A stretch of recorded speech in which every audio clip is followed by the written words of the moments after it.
dùng xe tại tối trong phong gì sao đời lộn đồn đồng muốn thuận chào lô con cái lô dễ háo YouTube nó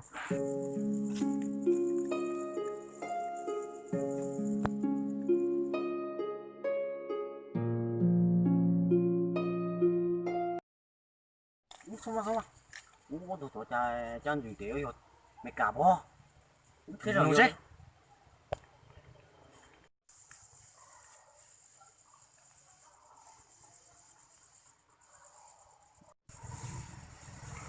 hello yeah. What's your name? What's your name?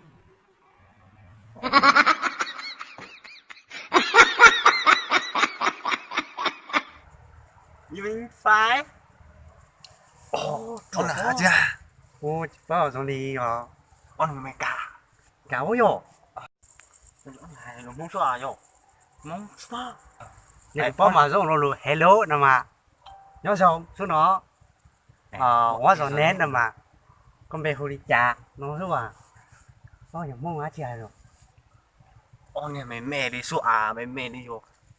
Muốn nhà lạ rồi cả. Tôi chỉ xe này.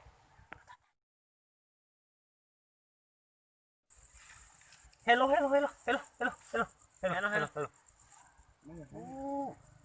Chăm cho ít bố yo. Cho đi dòng mong sao. Ô anh nè đó. Ô sao tiêu yo. Sao tiền đấy rồi? Thấy rồi. Thấy lo chỉ cho nên lo hay luôn cho nhớ. Nè mày cả thế nào là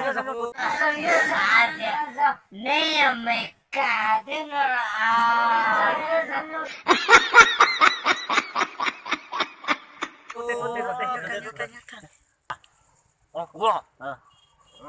cú cú phổ pi nó đi nó tôi toàn thế con đi phổ phử nó bây giờ chọn muốn nó là do nó sao đi nào có hôi chắc à hoa cay nó cái tu con đi nó hoa tú mè nè thằng gao cho bé thằng gao bé xin tụi con lên nè bé mù sâu luôn các bạn đây cho bé sát thằng gao bé bay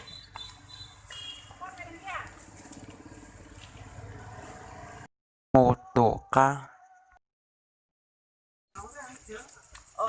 tại tụi nó chỉ muốn có thả nó có thả được chưa có phần làm nhau từ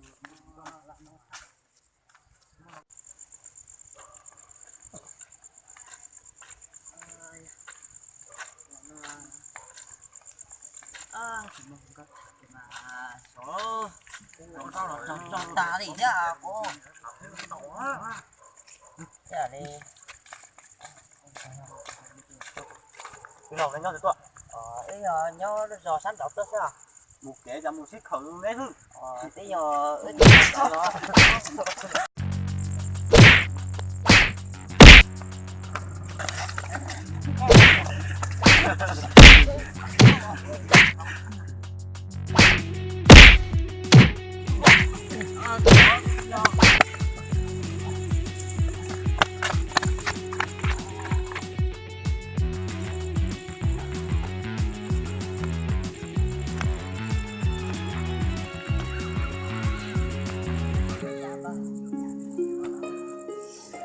con tàu với đi tàu rồi trời ơi tàu khô lên nhá giàu lì nó lợi sư của cháu này lúc chị hợ